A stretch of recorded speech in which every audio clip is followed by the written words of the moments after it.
बड़ी कामयाबी। शंकर, बेहद शुक्रिया तमाम तफसीलात के लिए।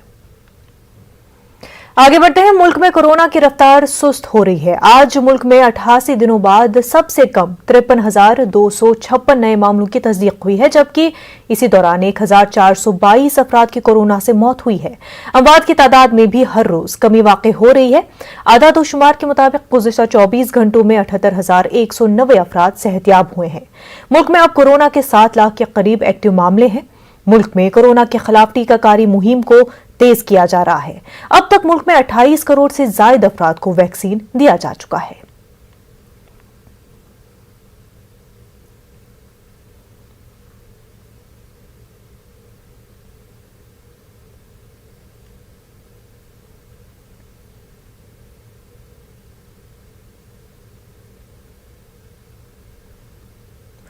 मध्य प्रदेश कोरोना वैक्सीनेशन महाअभियान का आज इनकाद होगा। कोरोना वैक्सीनेशन महाअभियान के लिए रियासती हुकूमत की जानिब से रियासत के 7,000 मराकिज पर 10 लाख लोगों को कोरोना वैक्सीन लगाने का हदफ रखा गया है।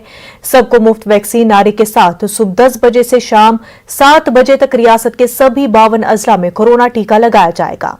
कांग्रेस ने कोरोना टीकाकारी के महाअभियान को अपनी हिमायत दी है।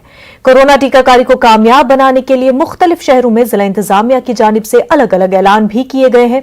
कहीं पर रेस्टोरेंट में 10 से 15% की छूट, तो कहीं पर टीवी और फ्रिज को इनाम के तौर पर देने का ऐलान किया गया है।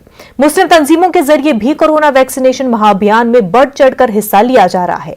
भोपाल में एशिया की बड़ी मस्जिद ताजुल मसाजिद में टीकाकारी कैंप का इनेकाद किया गया है। स्वयं को ही नहीं, अपने परिवार में आप जिसको भी जानते हैं, अपने कार्य क्षेत्र से जिसको भी जानते हैं, उन सबको भी प्रेरित करें और सभी को वैक्सीनेट करें। हम सबको ये समझना होगा कि बच्चों के लिए कोई वैक्सीन नहीं है। उनको कोरोना से सुरक्षित करने के लिए ये आवश्यक है कि हम लोग अपने अपने घर कोरोना लेकर नहीं जाएं, और उसका एकमात्र विकल्प है कि हम सब लोग स्वयं को वैक्सीनेट करें। जो हमारे नुमाइंदे मेहताब आलम बराह रास्त हमारे साथ जुड़ चुके